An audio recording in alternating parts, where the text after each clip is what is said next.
नमस्कार मित्रों, मैं डॉक्टर तन्वी सिंह अपने channel eternal adolescence classes for Sanskrit में एक बार फिर आप सभी का स्वागत करती हूँ। जैसा कि आप सभी जान रहे हैं कि बिहार शिक्षक भर्ती परीक्षा की तैयारी हमारे चैनल के माध्यम से निशुल्क कराई जा रही है। तो अभी हमने बिहार लोक सेवा आयोग के द्वारा पूछे गए जितने भी प्रश्न हैं उसको हम व्याख्या सहित हल करा रहे हैं। तो अब तक हमने अपने चैनल पे 7 क्लासेस डाल दी हैं। तो अब तक जितना हो गया था उसके आगे के प्रश्नों को अब हम सॉल्व करेंगे। तो आप लोग के पास अगर ये पुस्तक नहीं है तो आप लोग ये पुस्तक जरूर मंगवा लीजिए, क्योंकि पेपर जो है वो बिहार लोक सेवा आयोग ही सेट करेगा। तो उनके पूछे गए प्रश्न ज्यादा ही आने की संभावना है, और चूंकि इन प्रश्नों का लेवल बहुत हाई है और आप जो है वो टीचर की परीक्षा देंगे, तो ये प्रश्न आने की बहुत संभावना है, क्योंकि ये पहले से बनाए गए प्रश्न हैं। तो अगर आप इनको व्याख्या सहित हल कर जाते हैं तो अगर प्रश्न में से मिल गया तो भी अच्छी बात है, और जो आप इसकी व्याख्या के माध्यम से इसको हल करेंगे तो हो सकता है व्याख्या में से भी बहुत सारे प्रश्न बन जाते हैं। तो आज उसी क्रम में हम आगे जितना हो गया है उन प्रश्नों को छोड़ के अब उसके आगे बढ़ेंगे, और जितनी क्लासेस हो गई हैं उसका लिंक मैं डिस्क्रिप्शन बॉक्स में दे दूंगी, तो आप लोग वहां से देख लीजिएगा। तो आज का प्रश्न हम स्टार्ट करते हैं।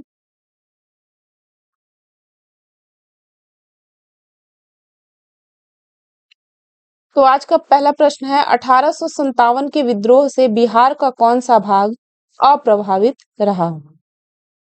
तो आप स्क्रीन पे देख सकते हैं, जो मुंगेर था, एक मिनट, जो मुंगेर था वो केवल अप्रभावित था। उसके अलावा दानापुर, पटना, आरा, मुजफ्फरपुर, ये सभी जितने भाग थे ये प्रभावित थे। तो व्याख्या देख लेते हैं तो ज्यादा क्लियर हो जाएगा।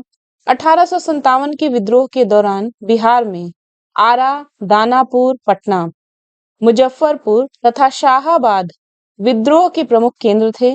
पटना में पीर अली पुस्तक विक्रेता थे, ये ने विद्रोहियों का नेतृत्व किया था। ग्रामीण जनता के बीच अंग्रेजी हुकूमत के विरुद्ध जो विद्रोही काम कर रहे थे उन्होंने विद्रोही सिपाहियों का समर्थन किया। अगला प्रश्न है, 1857 का विद्रोह लखनऊ में किसके नेतृत्व में आगे बढ़ा? तो इसका उत्तर है बेगम ऑफ अवध। लखनऊ, अवध में विद्रोह का प्रारंभ 30 मई 1857 को हुआ। यहाँ विद्रोह का नेतृत्व बेगम हजरत महल ने किया और अपने अल्पवयस्क पुत्र विरजिस कादिर को नवाब घोषित किया। मार्च 1858 में कैंपवेल ने यहाँ के विद्रोह को समाप्त कर लखनऊ पर पुनः कब्जा कर लिया, जबकि बेगम हजरत महल ने आत्मसमर्पण करने से इनकार कर दिया और नेपाल चली गईं। अगला प्रश्न है, 1857 का विद्रोह मुख्यतः किस कारण से असफल रहा? तो इसका आंसर देख लेते हैं।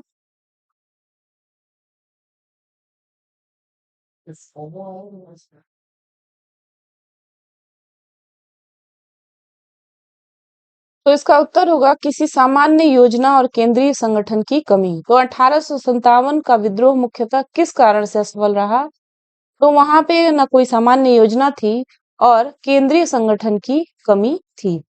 तो चलिए आगे इसकी व्याख्या देख लेते हैं। 1857 के विद्रोह की असफलता का मुख्य कारण किसी सामान्य योजना एवं केंद्रीय संगठन की कमी थी। विद्रोहियों के नेताओं में कोई संगठन की भावना देखने में ही नहीं आई। 82 वर्षीय बहादुर शाह कमजोर था। उसके द्वारा विभिन्न सरदारों का आह्वान करना काफी नहीं था। साथ ही विद्रोहियों ने वीरता तो दिखाई और सरकार का विनाश करने पर वे तुले हुए भी प्रतीत होते थे, किंतु ऐसा करने के लिए उनके पास किसी सुनियोजित कार्यक्रम का पूर्ण अभाव था। उसमें अनुशासन की कमी भी थी। कभी कभी तो वे अनुशासित सेना के बजाय दंगाई भीड़ की तरह व्यवहार करते थे। विदेशी शासन के प्रति एक सांझी घृणा को छोड़कर और कोई संबंध सूत्र नेताओं के बीच नहीं था। किसी क्षेत्र विशेष से ब्रिटिश सत्ता को उखाड़ फेंकने के बाद उन्हें पता भी नहीं होता था कि उसकी जगह किस प्रकार की राजनीतिक सत्ता या संस्थाएं स्थापित की जाएं। उनके पास एक भविष्योन्मुख कार्यक्रम, सुसंगत विचारधारा राजनीतिक परिप्रेक्ष्य या भावी समाज और अर्थव्यवस्था के प्रति एक स्पष्ट दृष्टिकोण का अभाव था। तो आप ये व्याख्या देखने से आपको बहुत सारी चीजें क्लियर हो गई होंगी। सिर्फ यहाँ पे आपको ये नहीं लग रहा होगा कि हम प्रश्न और उत्तर देख रहे हैं। तो व्याख्या के माध्यम से आपका डाउट भी क्लियर हो जाएगा। अभी देखिए, कुछ कथन दिए गए हैं और कारण दिए गए हैं।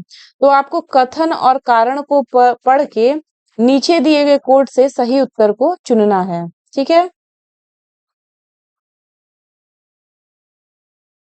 तो देखिए, कथन है 1857 में प्रथम स्वतंत्रता संग्राम ब्रिटिश सरकार से स्वतंत्रता प्राप्त करने में असफल रहा।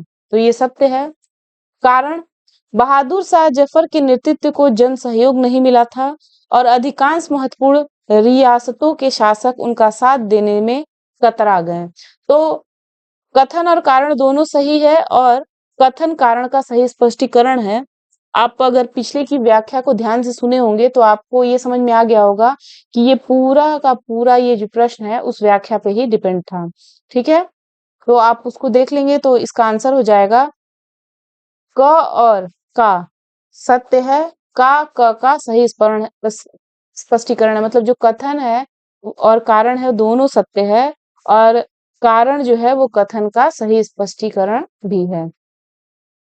देखिए, 1857 के विद्रोह का स्वरूप मुख्यतः सामंतवादी था, जिसमें कुछ राष्ट्रवाद के तत्व विद्यमान थे।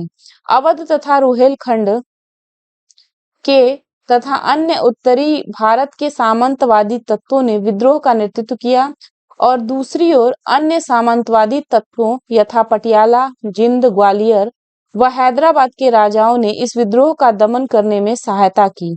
संकट के समय कैनिंग ने कहा था, यदि सिंधिया भी विद्रोह में शामिल हो जाएं, तो मुझे कल ही बिस्तर गोल करना होगा।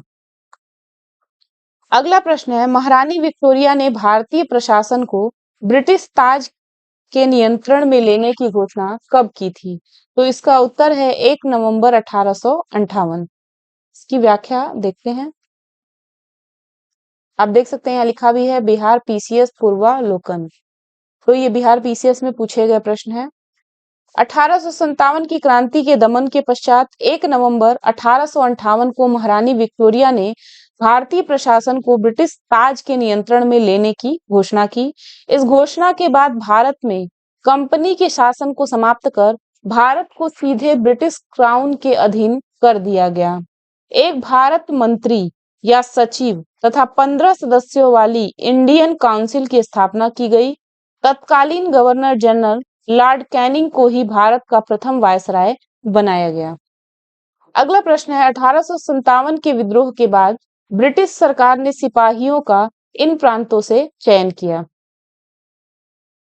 गोरखा, सिख एवं पंजाबी उत्तर प्रांत से। इसकी व्याख्या देख लीजिए। 1857 के विद्रोह के बाद ब्रिटिश सरकार ने सिपाहियों का चयन गोरखा, सिख एवं पंजाब के उत्तर प्रांत से किया। 1857 के विद्रोह को भड़काने में उत्तर प्रदेश एवं बिहार के सैनिकों ने महत्वपूर्ण भूमिका निभाई थी, इसलिए ब्रिटिश सरकार ने इन्हें संदेह की दृष्टि से देखा था। विद्रोह के समय बंगाल सेना के 60% सैनिक अवध तथा उत्तरी पश्चिमी यूपी प्रांत के थे। विद्रोह के लिए भारतीय सेना उत्तरदायी थी। इसी कारण 1 नवंबर 1858 को महारानी विक्टोरिया के घोषणा पत्र के अंतर्गत सेना का पुनर्गठन किया गया, जो विभाजन और प्रतिलोभन की नीति पर आधारित था। अगला प्रश्न है, निम्नलिखित में से किसने 1857 के विद्रोह को एक षड्यंत्र की संज्ञा दी? तो आप देख सकते हैं कि 1857 से बहुत सारे प्रश्न बन रहे हैं। तो 1857 की जो क्रांति है ये बहुत इंपॉर्टेंट है, इसको आप लोग जरूर देख कर जाइएगा। तो इसका उत्तर है sir James Outram and W Taylor. Sir James Outram और डब्ल्यू टेलर ने 1857 के विद्रोह को हिंदू मुस्लिम षड्यंत्र का परिणाम बताया है। आउट्रम का विचार था कि यह मुस्लिम षड्यंत्र था जिसमें हिंदू शिकायतों का लाभ उठाया जाए। जॉन लॉरेंस और सीले के अनुसार वह केवल सैनिक विद्रोह था। सर जॉन सीले के अनुसार 1857 का विद्रोह एक पूर्णतया देशभक्त रहित और स्वार्थी सैनिक विद्रोह था, जिसमें न कोई स्थानीय नेतृत्व ही था और न ही इसे सर्वसाधारण का समर्थन प्राप्त था। उनके अनुसार यह एक संस्थापित सरकार के विरुद्ध भारतीय सेना का विद्रोह था। अगला प्रश्न है 1857 के विद्रोह को किसके द्वारा प्रथम भारतीय स्वतंत्रता संग्राम के रूप में वर्णित किया गया था? तो 1857 के विद्रोह को किसके द्वारा प्रथम भारतीय स्वतंत्रता संग्राम के रूप में वर्णित किया गया था? तो इसका उत्तर है वीडी सावरकर। इसकी व्याख्या देख लेते हैं। वीडी सावरकर ने अपनी पुस्तक the Indian war of independence 1857 में 1857 के विद्रोह को सुनियोजित स्वतंत्रता संग्राम, प्रथम भारतीय स्वतंत्रता संग्राम की संज्ञा दी। अगला प्रश्न है निम्नलिखित में से कौन सा आयोग 1857 के विद्रोह दमन के बाद भारतीय फौज के नव संगठन से संबंधित है? तो इसका आंसर है पील आयोग। 1857 के विद्रोह के दमन के बाद ब्रिटिश सरकार ने भारतीय फौज के नव गठन के लिए पील आयोग का गठन किया, जिसने सेना के रेजिमेंटों को जाति, समुदाय और धर्म के आधार पर विभाजित किया। यूरोपीय सैनिकों की संख्या जो 1857 से पूर्व 45,000 थी, अब 65,000 कर दी गई तथा भारतीय सैनिकों की संख्या 2,38,000 से घटाकर 1,40,000 कर दी गई। बंगाल में यूरोपीय सैनिकों का भारतीय सैनिकों से 1:2 का अनुपात रखा गया, जबकि मद्रास तथा बंबई में यह अनुपात 1:3 का रखा गया। अगला प्रश्न है नील विद्रोह किसके बारे में था? तो नील विद्रोह जो था, रैयत नील की खेती नहीं करना चाह रहे थे, पर उनसे एक अमान्य मूल्य पर जबरदस्ती करवाई जा रही थी। ये इसका आंसर है। व्याख्या देख लेंगे तो क्लियर हो जाएगा। 1859-60 ईस्वी में बंगाल के नादिया जिले के गोविंदपुर में विष्णु विश्वास और दिगंबर विश्वास के नेतृत्व में नील बागान मालिकों के विरुद्ध हुआ। यह आंदोलन नील विद्रोह के नाम से जाना जाता है। विद्रोह का मूल कारण ददनी प्रथा थी। अब ददनी प्रथा क्या होती है? जिसमें बागान मालिक किसानों को नील की खेती के लिए कुछ पैसा अग्रिम भुगतान कर देता था। इस भुगतान के बदले किसान नील उगाने तथा उपज उसी बागान मालिक को पूर्व निर्धारित दर, जो बहुत ही कम होती थी, पर नील बेचने के लिए बाध्य हो जाता था। इस प्रकार की बेगार कृषि के विरुद्ध किसानों का विद्रोह नील विद्रोह था। इस पर दीनबंधु मित्र ने नील दर्पण नामक नाटक लिखा था। तो ये प्रश्न भी अक्सर बन जाता है कि नील दर्पण किसका नाटक है? तो दीनबंधु मित्र के द्वारा लिखा गया नाटक है। अगला प्रश्न है नील कृषकों की दुर्दशा पर लिखी गई पुस्तक नील दर्पण के लेखक कौन थे? तो आप देख सकते हैं ये प्रश्न पूछ ही दिया गया, तो इसका आंसर होगा दीनबंधु मित्र। तो इस प्रश्न का व्याख्या हम देख ही चुके हैं। अब अगला प्रश्न देखेंगे। वह प्रथा जिसके तहत किसान स्वयं भूमि का मालिक होता है और सरकार को भू राजस्व के भुगतान के लिए जिम्मेदार माना जाता है, तो इसका आंसर होगा रैयतवाड़ी प्रथा। रैयतवाड़ी प्रथा के अंतर्गत किसान स्वयं भूमि का मालिक होता है और सरकार को भू राजस्व के भुगतान के लिए जिम्मेदार माना जाता है। अगला प्रश्न है पागल पंथ की स्थापना किसने की थी? तो इसका आंसर है करम शाह। पागल पंथ एक अर्ध धार्मिक संप्रदाय था, जिसे उत्तरी बंगाल के करम शाह ने चलाया था। करम शाह का पुत्र तथा उत्तराधिकारी टीपू धार्मिक तथा राजनैतिक उद्देश्य से प्रेरित था। उसने जमींदारों के द्वारा मुजारों पर किए गए अत्याचारों के विरुद्ध आंदोलन किया। 1825 ईस्वी में टीपू ने शेरपुर पर अधिकार कर लिया तथा राजा बन बैठा। वह इतना शक्तिशाली हो गया कि स्वतंत्र सत्ता का प्रयोग करने लगा और प्रशासन को चलाने के लिए उसने एक न्यायाधीश, एक मजिस्ट्रेट और एक कलेक्टर नियुक्त किया। अगला प्रश्न है फराजी कौन थे? तो फराजी जो थे हाजी शरीयतुल्लाह के अनुयायी थे। फराजी लोग बंगाल के फरीदपुर के हाजी शरीयतुल्लाह द्वारा चलाए गए संप्रदाय के अनुयायी थे। ये लोग अनेक धार्मिक, सामाजिक तथा राजनैतिक आमूल परिवर्तनों का प्रतिपादन करते थे। शरीयतुल्लाह के पुत्र दादू मियां ने बंगाल से अंग्रेजों को निकालने की योजना बनाई। यह विद्रोह 1838 से 1860 ईस्वी के दौरान चलता रहा। अंत में इस संप्रदाय के अनुयायी बहावी दल में सम्मिलित हो गए।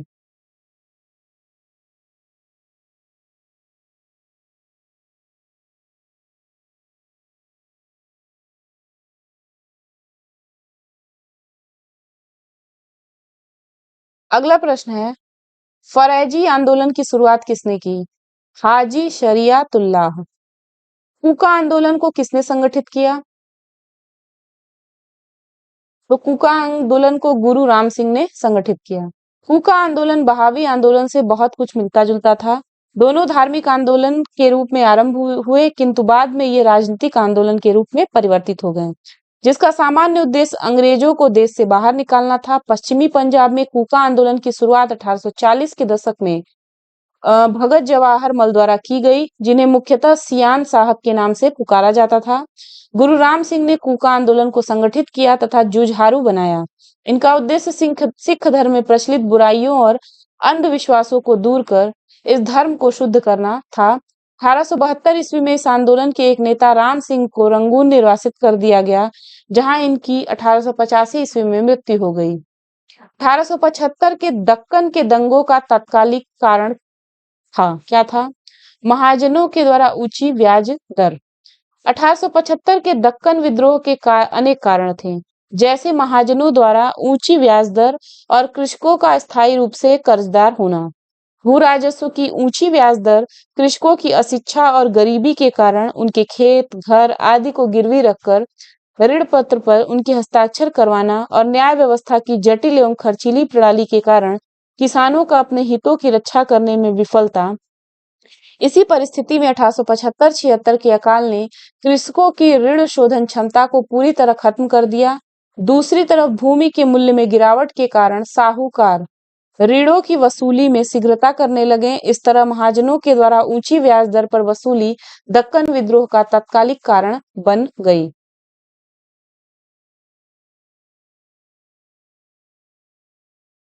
अगला प्रश्न है, महाराष्ट्र में रामोसी कृषक जत्था किसने स्थापित की थी? तो इसका उत्तर है वासुदेव बलवंत फड़के। प्रारंभिक क्रांतिकारियों में अग्रगण्य वासुदेव बलवंत फड़के 1845 से 83 ने बंबई प्रेसिडेंसी के रामोसी जनजाति के लोगों को संगठित करके प्रशिक्षित लड़ाकू बल में परिवर्तित किया। इन्हें काला पानी की सजा दी गई तथा 1883 ईस्वी में आमरण अनशन से इनकी मृत्यु हो गई। अगला प्रश्न है, रामोसी विद्रोह सही रूप में किस भौगोलिक इलाके में हुआ था? तो इसका उत्तर है पश्चिमी घाट। पश्चिमी घाट में रहने वाले रामोसी जाति के लोगों ने 1822 ईस्वी में अपने नेता सरदार चित्तूर सिंह के नेतृत्व में रामोसी विद्रोह किया। रामोसियों ने सतारा के आसपास के क्षेत्रों को लूटा और किलों पर भी आक्रमण कर दिया। 1825-26 ईस्वी में भयंकर अकाल और अन्नाभाव के कारण इन्होंने उमा जी के नेतृत्व में पुनः विद्रोह किया। अगला प्रश्न है, वधेरा विद्रोह कहाँ हुआ था? तो इसका आंसर है बड़ौदा।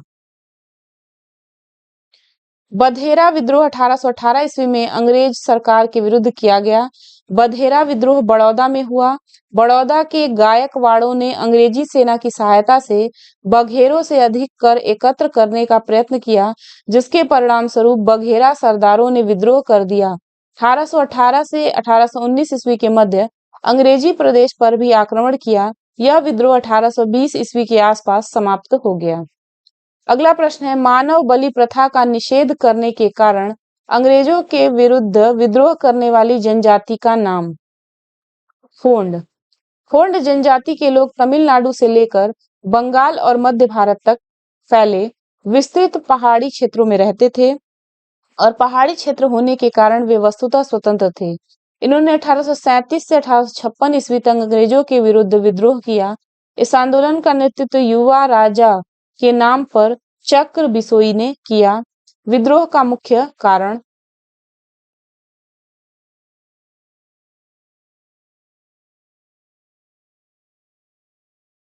ब्रिटिश सरकार द्वारा मानव बलि मरीहा को प्रतिबंधित करने के प्रयास, अंग्रेजों द्वारा नए करों का करारोपण और अनेक क्षेत्रों में जमींदारों तथा साहूकारों के प्रवेश से संबंधित थे, जिनके कारण आदिवासियों को अनेक कष्टों का सामना करना पड़ा।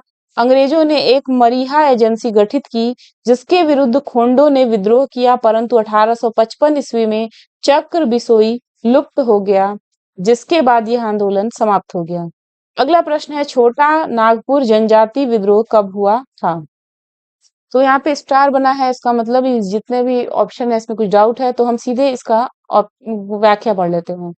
छोटा नागपुर जनजाति विद्रोह के नाम से कोई विद्रोह नहीं हुआ है, फिर भी इस क्षेत्र में हुए विद्रोह की एक लंबी श्रृंखला है, जिसे अलग अलग नामों से जाना जाता है। दिए गए विकल्प में से कोई भी तिथि किसी भी विद्रोह का सही समय नहीं है।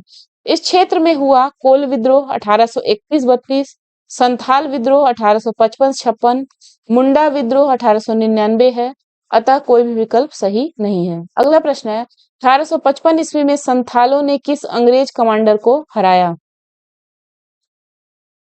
तो इसका आंसर है मेजर बारो।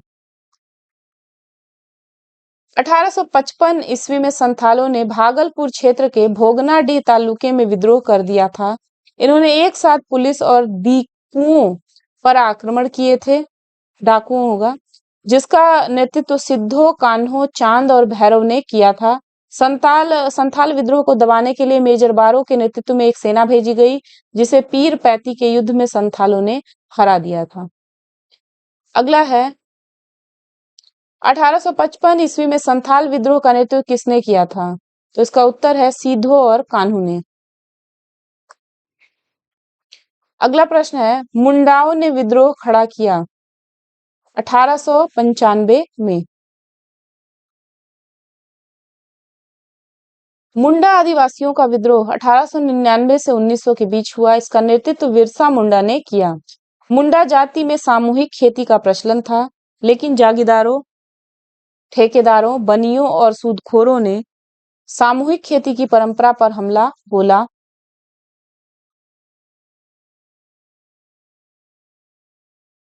तो सामूहिक खेती की परंपरा पर हमला बोला। मुंडा सरदार 30 वर्ष तक सामूहिक खेती के लिए लड़ते रहे, किंतु विकल्प में निकटतम उत्तर 1895 दिया है, इसलिए विकल्प डी सही होगा। 1895 ईस्वी में बिरसा ने अपने आप को भगवान का दूत घोषित किया था। अगला प्रश्न है, उलगुलान विद्रोह किससे जुड़ा था?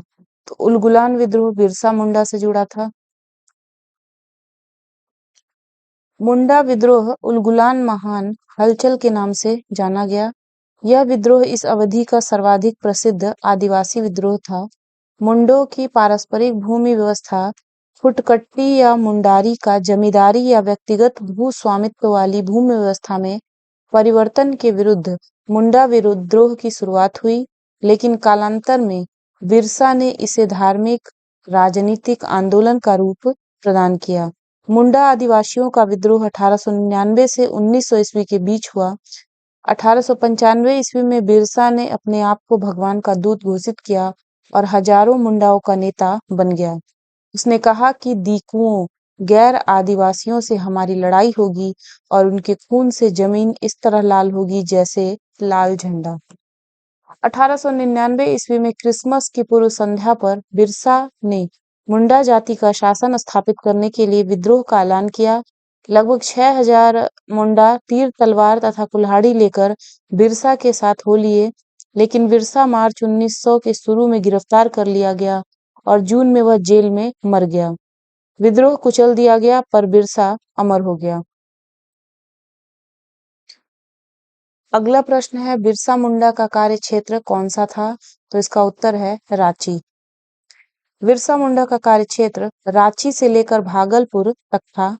बिरसा मुंडा का मुख्य उद्देश्य जनजातियों में समाज सुधार करना एवं इन्हें ब्रिटिश सत्ता से दूर रखना था। बिरसा ने अनेक देवताओं बोंगा की पूजा को छोड़कर अपने अनुयायियों से एक ईश्वर सिंह बोगा की पूजा करने का आह्वान किया। मुंडा विद्रोह को दबाने के लिए ब्रिटिश सरकार ने सैनिक शक्ति का प्रयोग किया। अगला प्रश्न है, 1899 से 1900 ईस्वी की मुंडा क्रांति का नेता कौन था?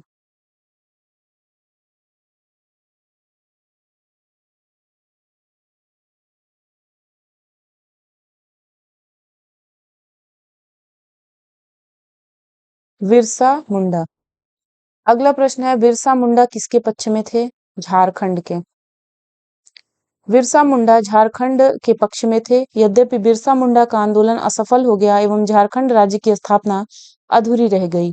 कालांतर में जब बिहार का विभाजन कर झारखंड राज्य की स्थापना की गई, तब बिरसा मुंडा को श्रद्धांजलि देने हेतु झारखंड राज्य की स्थापना बिरसा मुंडा के जन्म दिवस अर्थात 15 नवंबर के दिन की गई। अगला प्रश्न है, 1831 में बुद्धो भगत के नेतृत्व में कोल विद्रोह किस क्षेत्र में हुआ?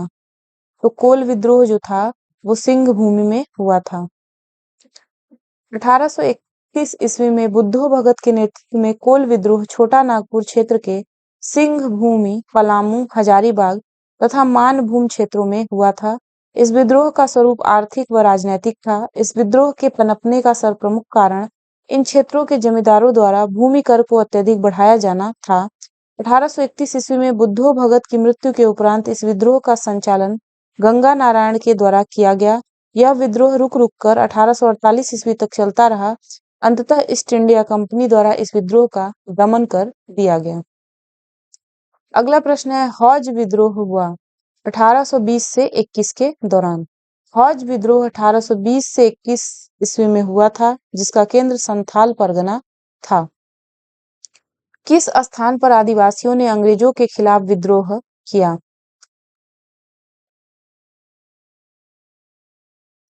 तो इसमें ऑप्शन है बिहार, पंजाब, सिंध, कठियावाड़। तो यहाँ पे उपयुक्त में एक से अधिक उत्तर हो सकता है। इसकी व्याख्या देख लेते हैं।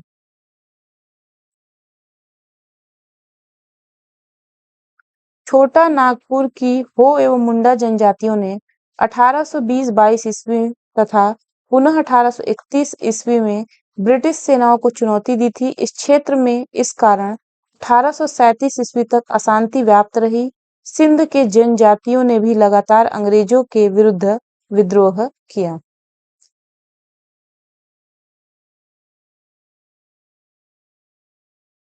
अगला प्रश्न है, इनमें से किसने अंग्रेजी ईस्ट इंडिया कंपनी के कंट्रोल के खिलाफ बगावत नहीं की?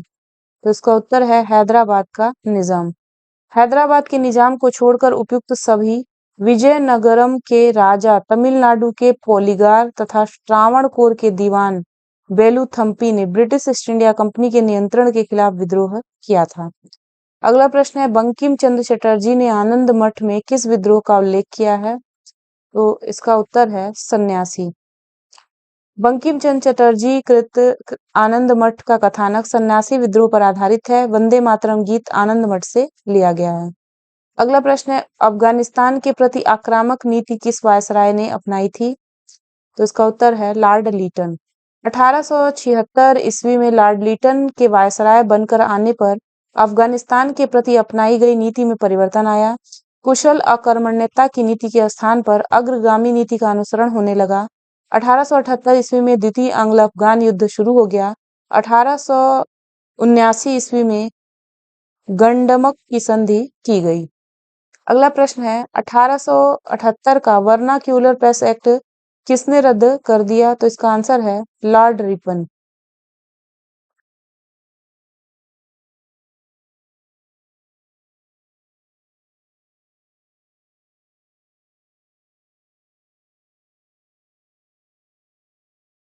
लॉर्ड रिपन 1882 ईस्वी में वर्नाक्यूलर प्रेस एक्ट को रद्द कर दिया और भारतीय भाषाओं के समाचार पत्रों को अंग्रेजी भाषा के समाचार पत्रों के समान ही स्वतंत्रता दे दी। ज्ञातव्य है कि वर्नाक्यूलर प्रेस एक्ट 1878 में लॉर्ड लीटन के कार्यकाल 1876 से 1880 में पारित हुआ था। इस अधिनियम को मुंह बंद करने वाला अधिनियम कहा गया। इस अधिनियम का सबसे घिनौना पक्ष यह था कि इसके अनुसार देसी भाषा तथा अंग्रेजी भाषा के समाचार पत्रों में भेदभाव किया गया था और इसमें अपराधी को अपील करने का अधिकार नहीं था। इस एक्ट द्वारा जिला मजिस्ट्रेट को यह अधिकार था कि वह किसी भी भारतीय भाषा के समाचार पत्र से बॉन्ड पेपर पर हस्ताक्षर करवा ले कि वह कोई भी ऐसी सामग्री नहीं छापेगा जो सरकार विरोधी हो। कानून का विरोध करने वाले मुद्रालयों में जो मुद्रण करने वाले जगह थी, वहां की जमानत को मजिस्ट्रेट रद्द कर सकता था। इस अधिनियम के अधीन सोम प्रकाश, भारत मिहिर, ढाका प्रकाश, सहचर तथा अनेक अन्य समाचार पत्रों के विरुद्ध मामले दर्ज किए गए। अगला प्रश्न है, अस्थाई बंदोबस्त किसके साथ किया गया? जमींदारों के साथ। 1793 ईस्वी में कार्नवालिस ने भू राजस्व की अस्थाई बंदोबस्त प्रणाली का प्रारंभ किया। इसे इस्तमरारी, जागीरदारी, मालगुजारी एवं बिस्वेदारी आदि भिन्न भिन्न नामों से भी जाना जाता है। यह व्यवस्था बंगाल, बिहार, उड़ीसा तथा उत्तर प्रदेश के वाराणसी एवं उत्तरी कर्नाटक में लागू थी। इसके अंतर्गत समूचे ब्रिटिश भारत के क्षेत्रफल का लगभग 19% हिस्सा शामिल था। इस व्यवस्था के अंतर्गत जमींदारों के एक नए वर्ग को भूस्वामी घोषित कर दिया गया, जिसे भूमि के लगान का 10/11 भाग कंपनी को देना था तथा 1/11 भाग अपनी सेवाओं के लिए अपने पास रखना था। अस्थाई बंदोबस्त के अंतर्गत जमींदार छोटे पूंजीपति भद्र नवाब थे। अगला और आखिरी प्रश्न, यहीं पे वीडियो को समाप्त कर देंगे। बिहार में परमानेंट सेटलमेंट लागू करने के कारण थे। भू राजस्व का राजस्व निर्णय करना। लॉर्ड कॉर्नवालिस के समय भू राजस्व व्यवस्था आरंभ में 10 वर्षीय व्यवस्था के रूप में 1790 ईस्वी में लागू की गई थी, जो 22 मार्च 1793 को परमानेंट सेटलमेंट अस्थाई बंदोबस्त के रूप में स्थापित हुई। इस व्यवस्था को बिहार में लागू करने का कारण जमींदारों के लिए जमीन पर वंश परंपरागत अधिकार को स्वेच्छा से हस्तांतरित करना का मूल कारण कंपनी के लिए भू राजस्व की एक निश्चित राशि तय करना था। तो आज की क्लास में हम इतना देखेंगे। इसके आगे चूंकि ये इसमें हम कोई स्पेशल सेगमेंट लेके तो चल नहीं रहे हैं, हम इस पुस्तक को शुरू से अंत तक सॉल्व करने का प्रयास करेंगे। लेकिन फिर भी आपकी जानकारी के लिए बता दूं कि अब हम पहुंच चुके हैं आधुनिक भारत के इतिहास पे। तो उसमें लगभग हमने 80 प्रश्नों को सॉल्व कर लिया है। और आप सभी जानते हैं कि आधुनिक भारत के इतिहास से बहुत सारे प्रश्न पूछे जाते हैं। तो ये वाला जो टॉपिक है ये काफी लंबा है, यहाँ से बहुत सारे प्रश्न पूछे गए हैं। तो आप लोग इसको कई पार्ट में देखेंगे। तो अब तक हमने 80 प्रश्नों को सॉल्व कर लिया है। आगे देखते हैं हम कितने प्रश्न को सॉल्व कर पाते हैं। तो आज की वीडियो को यहीं पे समाप्त करते हैं। वीडियो पूरा देख लीजिएगा और पिछली वीडियो को भी देख लीजिएगा, उसका लिंक हम डिस्क्रिप्शन बॉक्स में डाल देंगे। तो मिलते हैं अगली वीडियो में अगले टॉपिक के साथ। तब तक के लिए नमस्कार, धन्यवाद।